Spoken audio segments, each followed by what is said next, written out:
the key graph from your press release yesterday. You said this: we need to look into the bigger picture here and figure out why he, Sessions, perjured himself, and if there's more to this story. We need a no-kidding independent investigation into Russian hacking and influence. What are they hiding? So the obvious question is, what exactly are you implying? That Sessions is in the employ of the Kremlin? He's an agent? What's the implication of this? No, but I'm saying we should find out what the truth is, and we shouldn't be afraid of the facts. And I think we all ought to step back and just let the facts play out. Right. It is extremely concerning that he gave false testimony under oath to the Senate, as part of his confirmation hearing. That's enough for me to suggest that he step aside. But I think the bigger issue is what the Russians were up to, because we now have multiple officials who seem to be playing footsie with the Russians and either lying about it, like Michael Flynn, or forgetting about it in the case of Jeff Sessions' statement, or hiding it in the case of bringing them into Trump Tower to see the president's son-in-law. What's going on with the Russians? And it would be great if both parties cared equally about this. Right. So I think we know the answers to some of those questions. So to the first meeting that you referred to that Jeff Sessions had with the Russian ambassador, it was now the famous meeting in Cleveland at the Republican convention.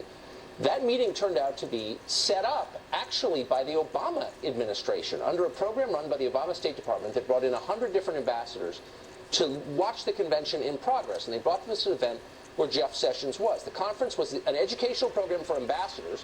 I'm quoting now, the Obama State Department handled all of the coordination with the ambassadors and their staff, of which there were about 100. That doesn't sound ominous to me. It's certainly a very different storyline from the one you're telling. By the way, those are facts. How do you respond to that? Well, then we shouldn't have any problem with having an independent investigation. I mean, I'll make a deal with you. Let's have Preet Bharara do it. Let's have the U.S. Attorney for the Southern District of Manhattan, who's put a bunch of Democrats in jail. No one's been harder on Andrew Cuomo. President Trump reappointed him, thinks the world of him. I'll go with Preet Bharara. And I'll tell you what, I'll suspend my call to have the Attorney General resign until we find out what the results of that investigation are. I'm not sure your call is meaningful in the first place, but let me just say this. Before initiating an investigation, don't you think it would be worthwhile if you could point to something that was in fact ominous? So here are more facts, the ones you called for. I think it's ominous that we have now multiple Trump officials in communication with the Russians about Ukraine and sanctions. Sorry. You're going from specifics. No, I've seen this too much. You're going from specifics. We're talking about Jeff Sessions here, sure, the Attorney General, whose resignation you've called for, and you're making a general statement. Let's get back to the specifics and the facts that you originally called for. So the second meeting took place in his office. Present at that meeting, and no one disputes this, were two retired U.S. Army officers, colonels, both of them. If there was some nefarious conversation between Senator Sessions and the Russians about influencing American foreign policy in favor of Russia, do you think that those two officers would have remained silent? Look, I think we should ask them what transpired. I think that's why we want an independent and fair look at this. And but is there any suggestion that something bad happened? Many senators met with this ambassador, including many Democrats. No, excuse me, Mr. Carlson. I said we should have a fair look, and that's why I suggested we have an independent guy like Preet Bharara do it, and we all sit back and let him get the facts out. But what's so infuriating, if I can be honest with you, is that you're being disingenuous. So you know that this ambassador met with many different people on both sides, and he went 22 times to the Obama White House, including during the campaign. Right. And yet you're saying he's the ambassador from Russia. The problem is not that he meets with American officials. So what is the problem exactly? The problem is when they lie about it under oath, or forget about it, or disguise it. And that's what's happened in each of the cases with Mr. Flynn and Mr. Sessions. No, that's actually not the problem that you're alleging. Okay, so there are two different things you're alleging. You're saying, and I'm just reading right from your press release, sure, you're saying, one, that the Attorney General committed perjury. You make a number of unsustainable points. Committed perjury, which is a heavy thing to say about someone who hasn't been charged or gone to trial, adjudicated or convicted. Right, that's what we call lying under oath with intent. Okay, but perjury is a very specific crime that you're alleging, and you know as well as anybody that he would not be convicted in court of that. And by the way, hasn't been. Oh, no, I don't. I think there's more than enough evidence to convict him. Okay, but you're saying more. I mean, this is a theoretical conversation. What's not a theoretical conversation is the next part of it where you say, what were they hiding? And I'm just asking you as an adult American who's watching this open-mouthed, wondering, what is this about? What are you alleging? Do you think that the Trump administration worked with the Russians to throw the election in favor of Trump over Hillary. Is that what you're, like, what are you saying exactly? What I'm saying to you is that there is more than enough here that all Americans who care about our country should want to get to the bottom of it in the most fair way. And I think that the most fair way to do that is to find out why there was a systematic effort that we know existed to influence our elections. That's not in dispute, right, Tucker? I mean, you don't dispute the finding of the intelligence agencies. So we know the Russians were up to this. I dispute your characterization of it. Well, my characterization is we should find out the facts. I don't know why you dispute that. The facts are these. We can't point to a single instance where the Russians spoke to anyone affiliated with the Trump campaign that we know of about changing the outcome of the election. A. B. We can't point to a single data point that shows that Russian influence affected the outcome of the election. Am I missing something? Do you have facts that you haven't shared?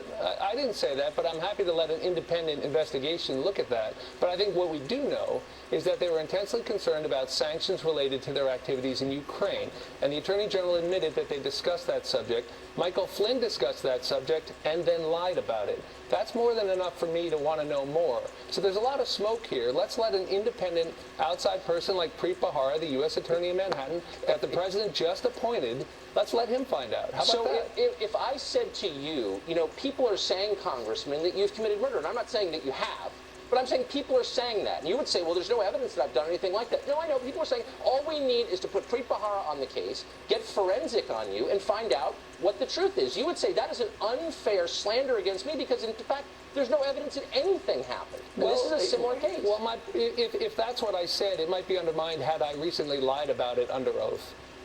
And that's, I guess, the point. It's not that people meet with the Russian ambassador. Like, I know Chuck Schumer ate a donut with him. The point is he didn't lie about it under oath. But and I guess we're wondering disingenuous. why. I'm not being disingenuous. Yes, you are. I will follow the facts. I will come back on this show. Have you watched the tape? I will come back on this show, and I will admit that I was wrong. If we can have a fair and neutral examination, we need an independent look at what happened. Why are you afraid of that? What I'm amazed by, I mean, there was a time when conservatives didn't laugh about the Russians trying to influence our country. When there was a time when people took Democrats that were seriously. calling for war with countries on the basis of no evidence of wrongdoing. I'm not calling for war. You had two senators in your party yesterday. We have an undisputed effort at the highest levels of the Russian government to influence our election. I take that seriously. Let me ask you an adult question, a non-partisan question. I'm sorry? If you could just get off your talking points for 2 seconds. Sir, I'm just calling for an independent investigation. And I guess I'd be curious why you would oppose that. And I'll tell you why. Because I live in Washington, and I know that there is a long series of governments who attempt, and some successfully, to influence American policy. And that Russia is not on the top 10 of that list. And so I don't believe that your concern is sincere.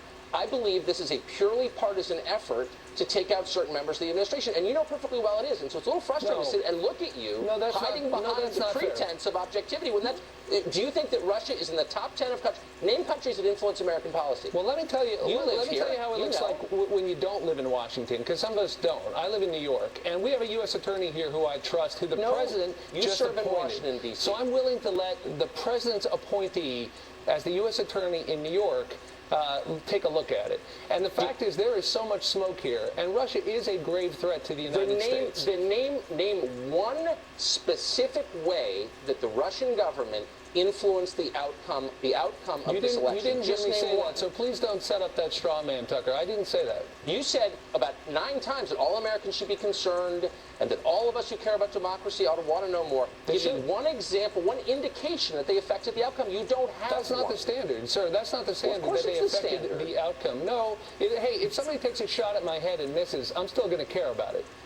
Then give me one example. I mean, look, you can agree. What exactly are you talking about? Do you believe that they broke into the voting machines? No. And affected the vote count? I don't know that there's any evidence of that, no. But I think that what there is evidence of, and it is not in dispute, Tucker, and I wish you'd take it a little bit more seriously. Look, I watched your interview. I wish you would take it seriously, Congressman, and not make this into a purely partisan thing, which you clearly are doing. And it's embarrassing to your office that you are. If I could finish my sentence. I saw your interview with the Attorney General. I thought you did a good job of asking them tough questions and taking it seriously. What is not in dispute? And he gave me actual answers, unlike you. Excuse me. Don't raise the straw man of influencing the outcome, because I think you know that's a bridge too far. I know that the whole thing. It's serious enough. The whole thing is a shabby charade. Influence the election, and that is not in dispute. Those are the intelligence agencies. We're out of time. I'm going to say I've taken this seriously from day one. I've asked Democrat after Democrat, give me something real, and none of them have.